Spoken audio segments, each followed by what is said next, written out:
Hi there, ladies and gentlemen. Jordan Bateman here, and with the great editor-in-chief of the Orca, Mr. Maclean Kay.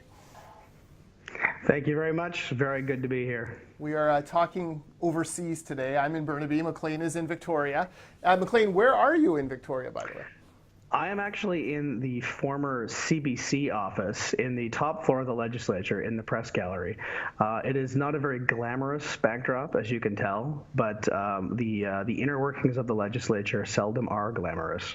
Well, now I got to ask, and first of all, welcome to the BC Poly Hotstove. This is a weekly podcast and Facebook Live. You're watching this live on Facebook on the Orca. We're going to do this every week. We're going to talk about BC political issues and abroad, Canadian political issues. Lord help us, we may even talk about Donald Trump from time to time, because I know all of you out there in Facebook land are like, gosh, I wish someone would talk about Donald Trump. I haven't heard much about that guy. He doesn't get enough press. Yeah, he doesn't get enough press. But anyways, we're going to recap the week. We'll broadcast either on Thursdays or Fridays generally and recap the week that was in politics. But Maclean, I got to ask, you're wearing a tie. Why? Why are you wearing a tie in this on the auspicious debut of the Hotstove? I'm glad you asked, because the Orca launched on Monday, but we weren't the only thing to launch on Monday. The legislative session did as well, which is why I'm here in the legislature in the press gallery. And what you may not know is that there's still a dress code here. And if you want to walk in what they call the Speaker's hallway, which is the hallway immediately behind the House where members enter and exit the actual floor of the legislature, the gentlemen have to wear a jacket and a tie. And so that hallway is also the way you get up to the press gallery. So if I want to get to and from my office or go get a sandwich, I have to wear a jacket and tie. Wow, this is the way for these politicians to make sure that you ink-stained wretches, you pixel-pasted journalists aren't bringing down the decorum of the House, because we all know nothing is more important to elected officials than the decorum of the legislature. And they take it seriously. I've witnessed the security guards ushering people out who didn't have their jacket on, or the tie wasn't up to a bolo tie, who apparently was once sort of like, no, it doesn't count. Get out. Wow. Yeah. I'm trying to think. I was in the Speaker's office once. I'm trying to remember there's no way I was wearing a tie. But it was after hours. It was after hours. Yeah. So the House has to not only be in session, but physically sitting, which they are right now. Okay, excellent. All right, well, this is good to know. And yes, Maclean is a member of the Legislative Press Gallery.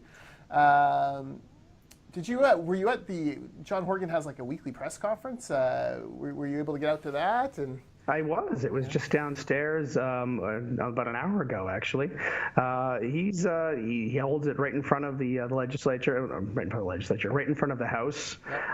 It's a well-attended affair. He's very good at these. He's good on his feet. And he does his best to answer the questions, actually. Yeah, it's this whole thing just fascinates me, the behind-the-scenes working. So prepare yourself, on future Hot Stoves, people. I'm going to be asking all sorts of random questions about the inner workings of the ledge. Who do you sit next to in the gallery? I sit next to Mike Smith, and very near to Shannon Waters from BC Today, and I'm an easy shout of Dirk Meissner of the Canadian Press. There's some big league famous people there. This is good. I mean, next to Smitty, fantastic. My boy's going to play in the big leagues. That's right. It's very exciting stuff. All right. Well, the Hot Stove, we're going to talk about hot issues, cold issues, back burner issues in BC politics. And let's start with what's on the front burner. This is the number one political issue that British Columbia should be thinking about, and I don't think it'll be any surprise this week. Pretty simple. It's three little initials, LNG. Maclean, recap for us, if you will, what's happened on LNG this week. Oh, well, I mean, if you don't know, the phrase largest private sector investment in Canadian history. And I think even the people who made the announcement were cognizant of the fact that they kept saying it over and over again. In fact, I think you saw on the Orca story the Prime Minister saying, I like that so much, I'm going to say it twice.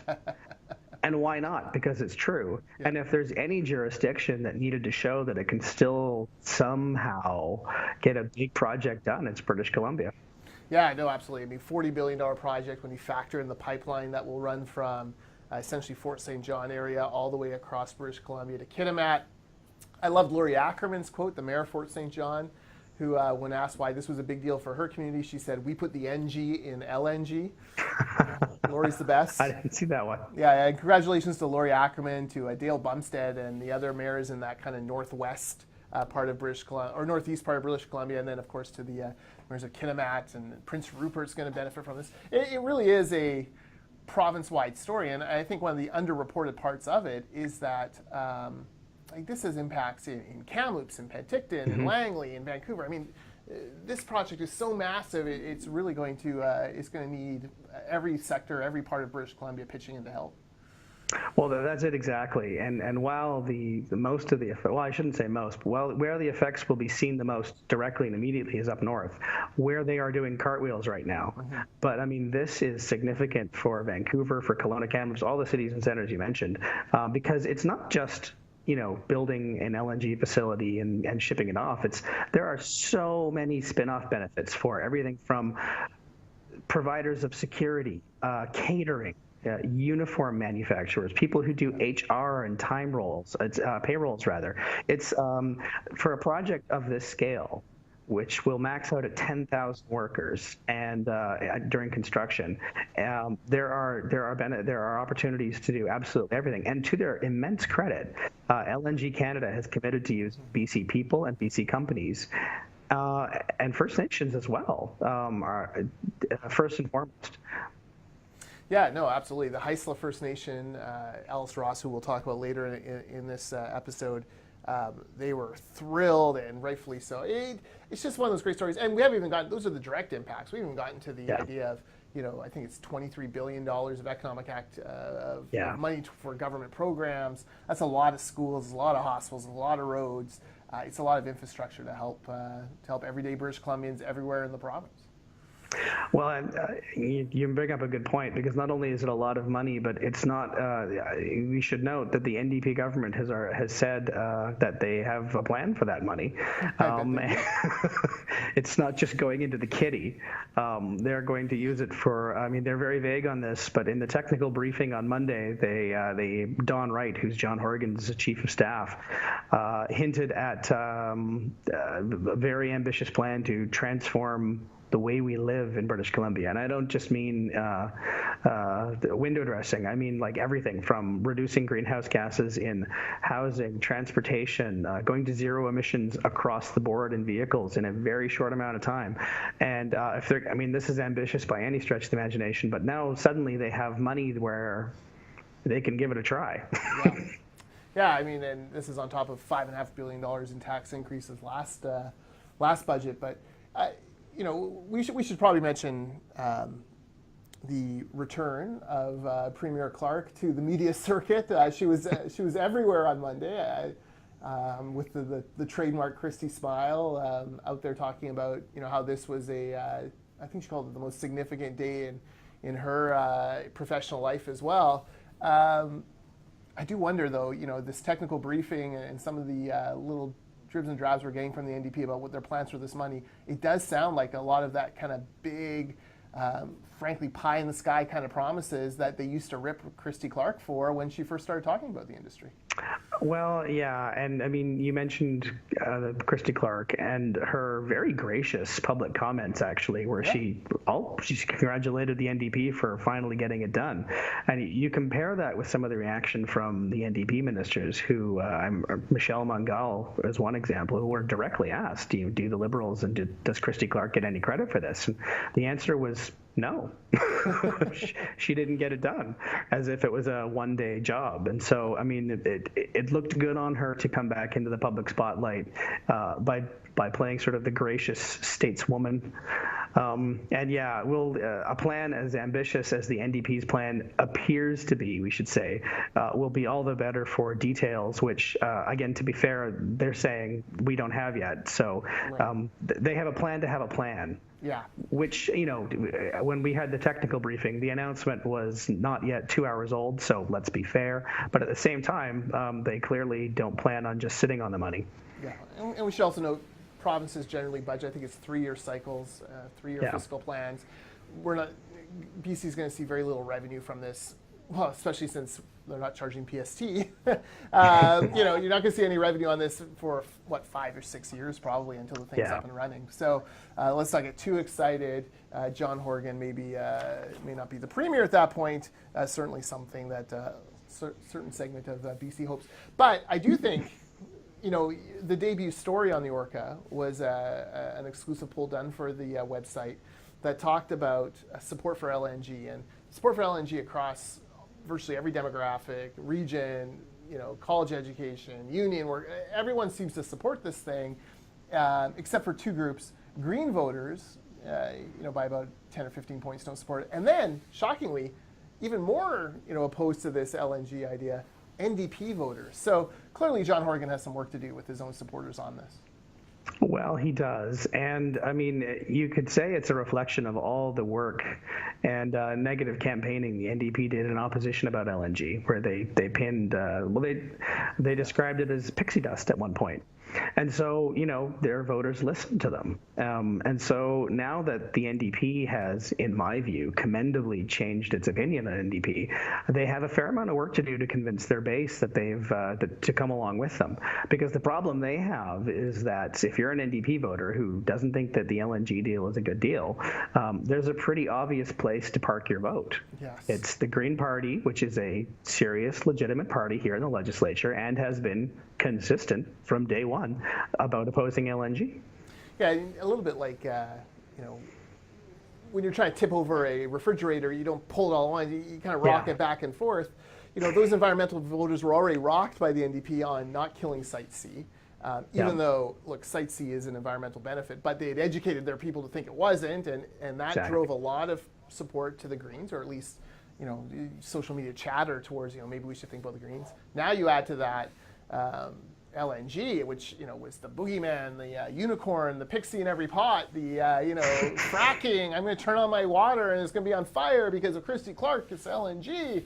Now all of a sudden they're rushing in to love it. I do note that was every single Green question in question period this week on LNG? I think it was.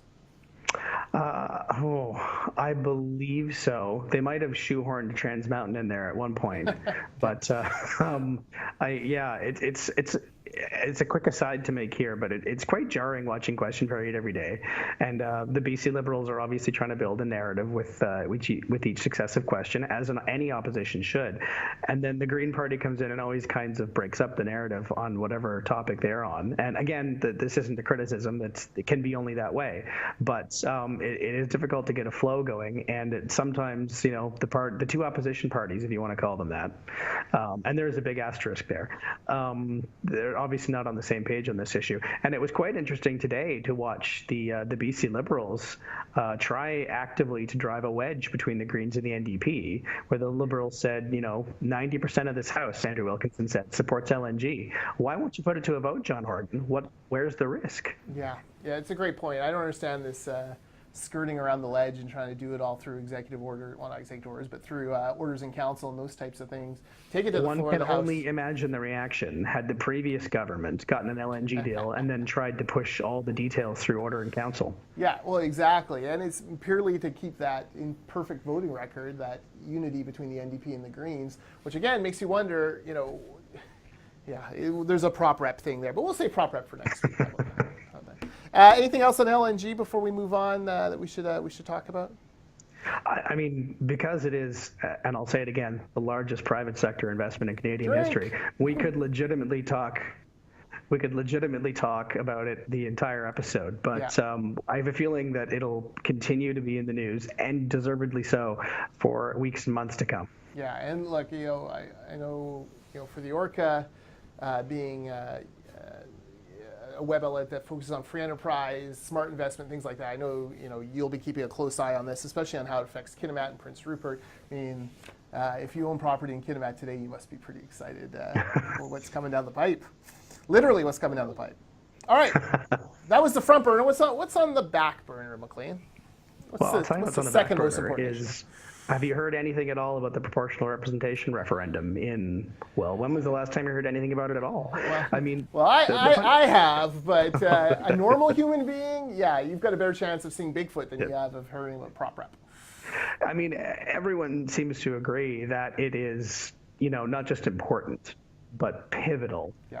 and crucially important, no matter how you feel about how you're going to vote.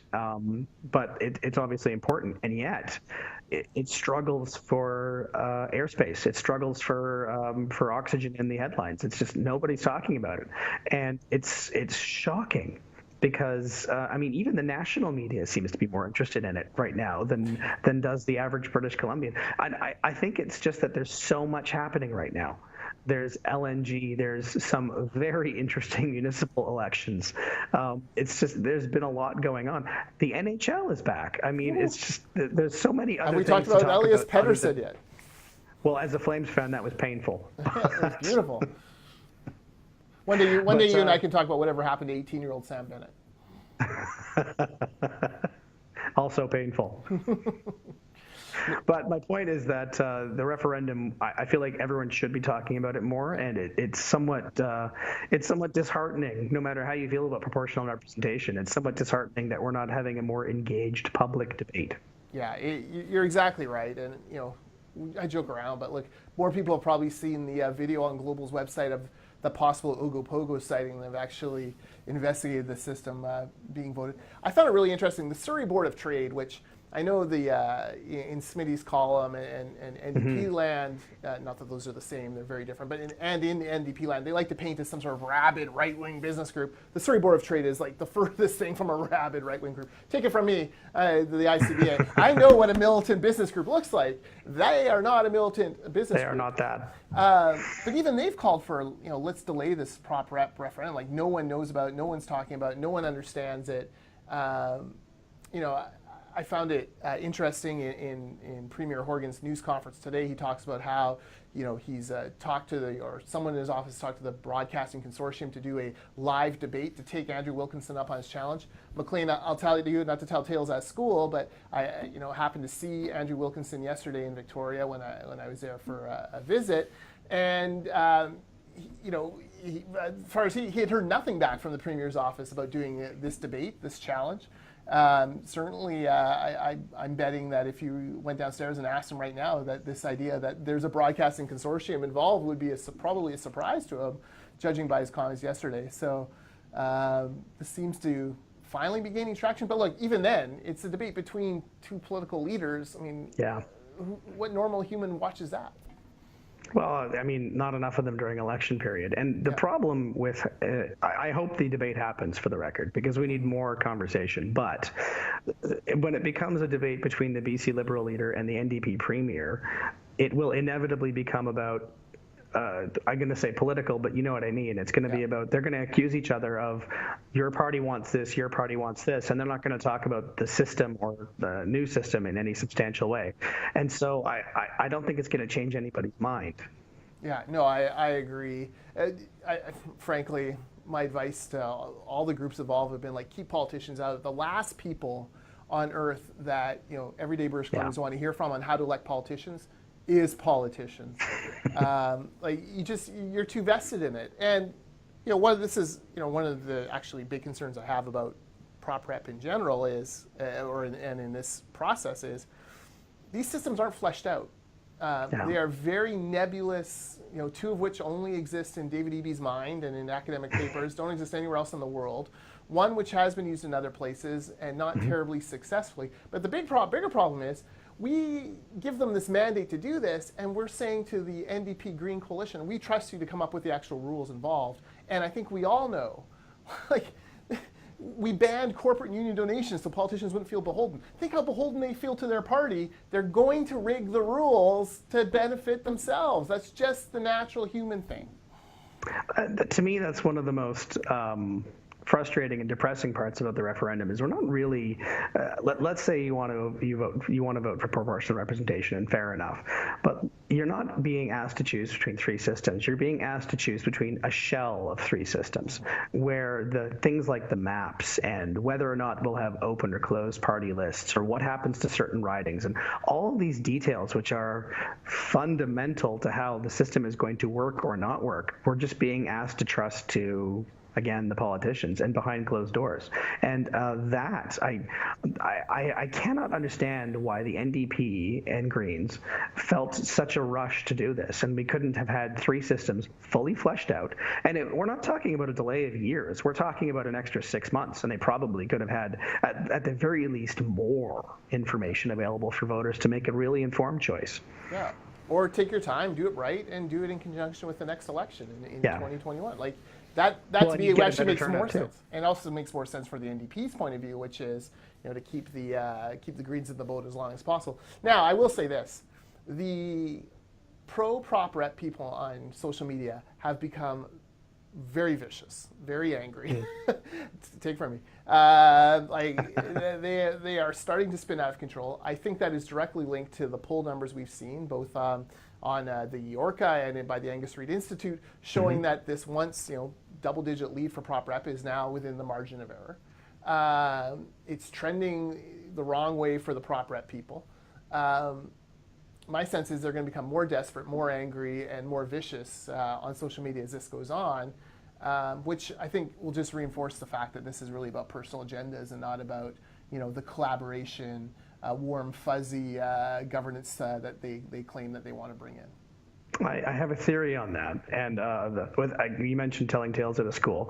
I had a long conversation last night with an NDP insider, and we talked about this exact issue with the polls and how decided voters are. Well, at the very least, the PR lead is slipping, would be a charitable way of putting it, and it used to be that the more people read about proportional representation, the more likely they were to support it. That's not true anymore. And we were discussing why that is. And my theory is that because organizations like Fair Vote have been promoting material and campaigning essentially for years now, when people were learning about proportional representation, that's where they were learning it from. So all the information they were getting was overwhelmingly positive.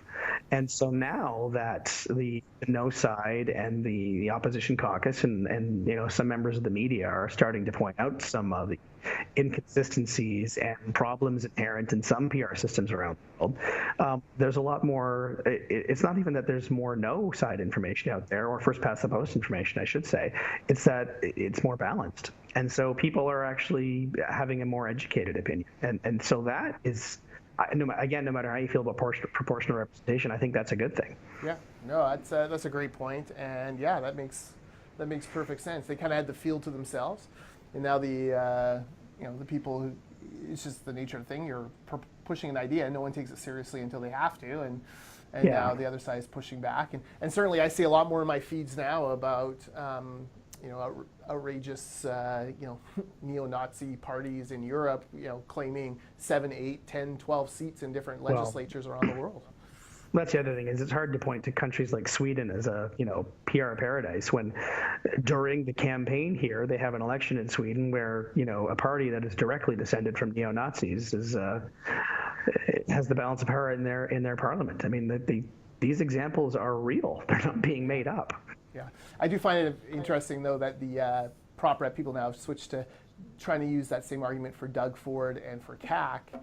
In Quebec, CAC, which hasn't even formed government yet, so how do you know what they're going to do? But the problem there is, Doug Ford, might be the biggest lightning rod in Canadian politics, but he pales in comparison to the guy down south. So, not sure that that's the best strategy for them. But hey, flail away, prop reppers, flail till your heart's content. Okay. A couple quick things. Who's heating up? Who are some politicians or leaders having a good week? Oh, well, you said heating up. Yes. So I'm going to take a different take on that. I can't think of anyone hotter in Canadian politics right now than Alberta Premier Rachel Notley. Now, I realize that could be taken a number of ways, but what I mean is her frustration and anger are reaching just absolutely volcanic levels, hence hot. The stories coming out of Edmonton right now and her reaction to the LNG deal, where she talks about the galling hypocrisy of the Prime Minister and Premier Horgan celebrating an energy project, which means hundreds of tankers coming to and from the British Columbia coast is, from her point of view, extremely difficult to swallow. Yeah, and you know what, Maclean? She's right. It's complete hypocrisy. And for Rachel Notley, she must be pulling her hair out saying, prime minister. It's very clear Horgan desperately needed this project. Why not use it as a cudgel to get Trans Mountain through?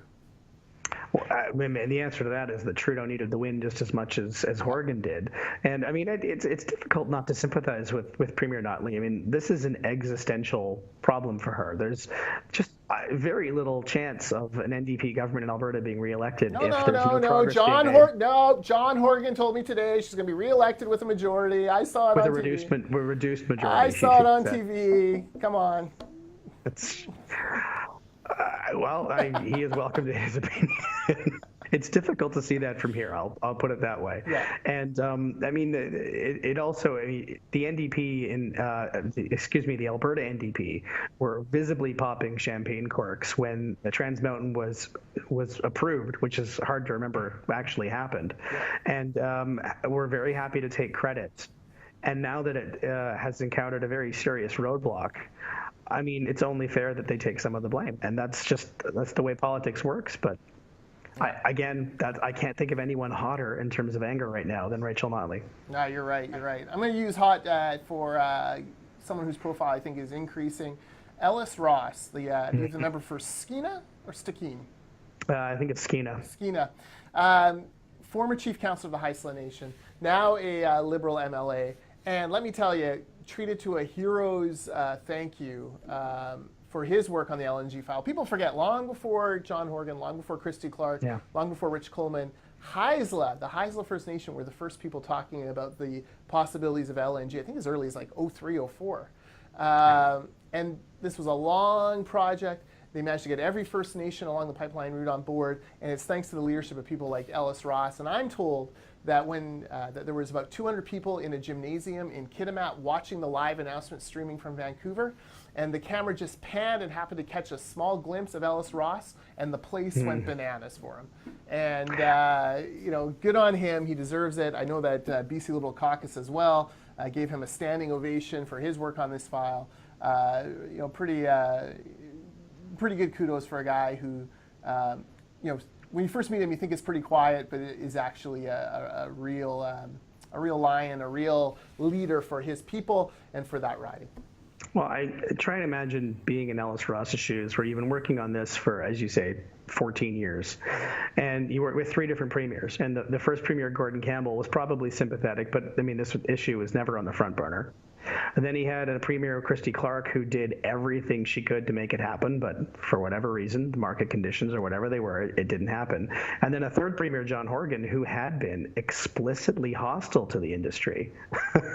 And now it's come to fruition. So that is a roller coaster. Yeah, absolutely. No, it's something. So kudos to Ellis. It's a fantastic accomplishment. All right, my cold thing. What's cooling down? My cold thing is the center right in Vancouver. Oh, Maclean. How does the center rights always seem to snatch defeat from the jaws of victory? We have the most unpopular mayor, maybe in Vancouver history, a completely discredited Vision Vancouver slate, an electorate clamoring for change, and all we have to do is keep everyone in the same boat for one election. And boat shatters, splinters. We got Ken Sim leading the NDP or the NPA over here. We got Hector Bremner and his Yes Vancouver. We got Wei Young and a few dozen followers. Like 3 separate camps. If we could just have put them all together, Ken Sim Mayoralty, Hector Bremner's chief counselor, Wei Young on the team. Like, you could have won this thing. You maybe had a chance to sweep every seat except for a couple Greens. You could have killed Vision Vancouver once and for all, and instead, I fear we are headed towards Mayor Kennedy Stewart, who, and I'm not lying, came out and said he does not believe Vancouver wants to be a port city anymore. Think about what that would do for the economy to have that kind of resounding support from your mayor. I mean, it's been remarkable to watch what was a well-oiled political machine in Vision Vancouver. And whatever you think of Gregor Robertson and his policies, that was a successful organization. And it has fallen apart. I mean, it is. I mean, it's like the progressive conservatives federally in 1993. It's so vanished. It's... So you were right. I mean, the opportunity for the NPA or whoever was going to carry that center right banner was there for the taking, and I mean, pick your euphemism about tripping over their own feet or two left thumbs. They fumbled it like a Calgary Stampeder in the Grey Cup. That's what they've done. Okay, this interview's over. That's all right. We both hate Too the Riders, soon. so it's fine. Too soon. No, it's terrible. Anything cooling for you? Well, you know what? I was going to talk about the proportional representation referendum, but we covered that explicitly. So, actually, one of the things that has cooled a little bit, even though the BC Liberals have tried very hard to keep the fires burning in question period, is this issue of public contracts for major infrastructures like the Patolo Bridge and compelling bidders to have a unionized workforce. It's been interesting to watch the NDP. They stick to their line of, well, anyone can bid. Well, that's true. I can bid to build a bridge. Doesn't mean I'm going to get the contract. So that's exactly good point. Exactly. This is one of these things I think is going to, we know is going to end up in court, where ICBA is part of a large group of contractors, of unions who aren't among the chosen blessed ones out there suing. I do have to say, the BC Liberals, I thought, have done speaking as someone who's an expert in the file, have done an excellent job in question period. The best you can do is try to lay a glove on the other side in question period. I think they've done that. Claire Trevina, I think, at least 2 of the 3 question periods I saw had to be bailed out by other, prominent NDPers, whether it was the Premier or whether it was Mike Farnworth. I don't perceive she really gets the nuances of this agreement. And I would note, TransLink and the federal government said absolutely none of this nonsense on the Surrey Light Rail or on the Arvida subway. There's none of this nonsense going on LNG Canada, although that's a private investment and they don't have the same kind of clout. But it's at the very least positive that does not seem to be spreading yet. Although I know Claire Trevina wants it to. Certainly Harry Baines and those folks do too. Well, it'd be interesting to ask somebody, Claire Trevina or John Horgan or anyone else, if making workers unionize is so important, did you at least bring it up with LNG Canada? Was it broached? Yeah. Did you even mention it? I suspect the answer is no. And you're right about Trevena has tried very hard to stick to messaging because that's not something she excelled at in the previous sessions. But you're also right that she had to. You get to see a lot watching from the gallery question period. There was one instance where she was about to stand up for a question, and Mike Farnworth actually turned around, waved her down. Whoa. And got up and he spoke, and she actually threw her pencil. She was very angry. Wow.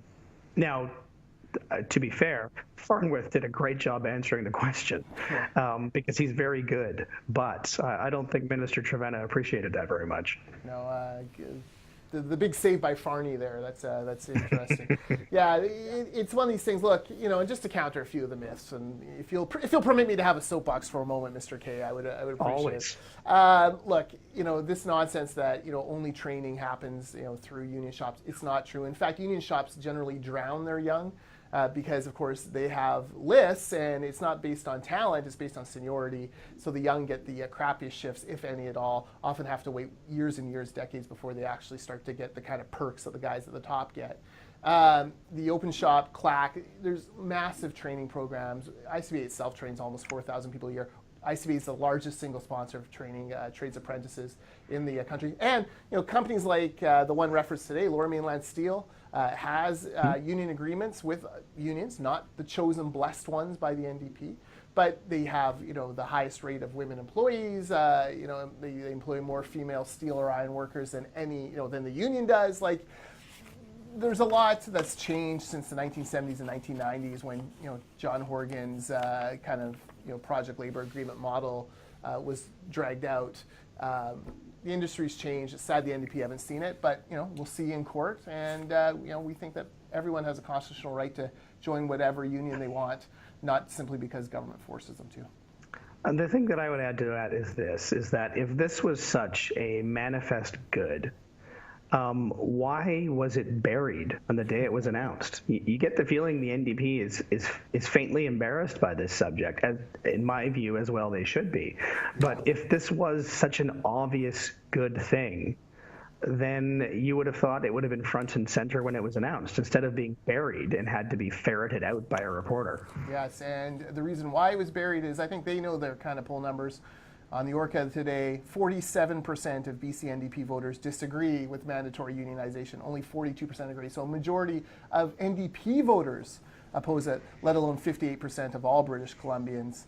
2-1 British Columbians disagree with this. And even in union homes, 44% disagree with this, only 37% agree. This is a classic, like, you're paying off a very small group, for political favors and donations and staff and all of that. This is ideology ahead of actual evidence-based decision making.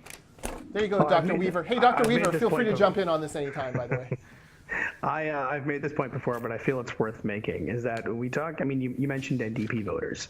The NDP, like the BC Liberals, is a coalition, and part of that coalition, at least in the last election, was young urban millennials. Mm-hmm. And young urban millennials overwhelmingly do not belong to unions, and I believe, anyway, overwhelmingly don't want to join a union. And even if they were open to possibly joining a union, they damn sure don't want to be told they have to join a specific union. So, this is a tough pill to swallow for their coalition. Yeah. Speaking of tough pills to swallow, it sounds like your voice is going, so I guess I better wrap up. He doesn't normally sound like this. He's had a big week, Maclean Kay. Normally it's much more Barry White-like. Yeah, absolutely. Go to theorca.ca for all of Maclean's work and the other incredible writers. I thought Jody Vance's piece last night on the Me Too stuff was fantastic. I thought Ada's piece this morning on Airbnb in Vancouver, one of those issues that doesn't get nearly enough discussion in mainstream media about what banning home share does for affordability. You're doing a good job there, Maclean. Hang in there. Thank you very much. It's been fun. Day 4. All right. Have a happy Thanksgiving, everyone. We will see you next week on the Hot Stove.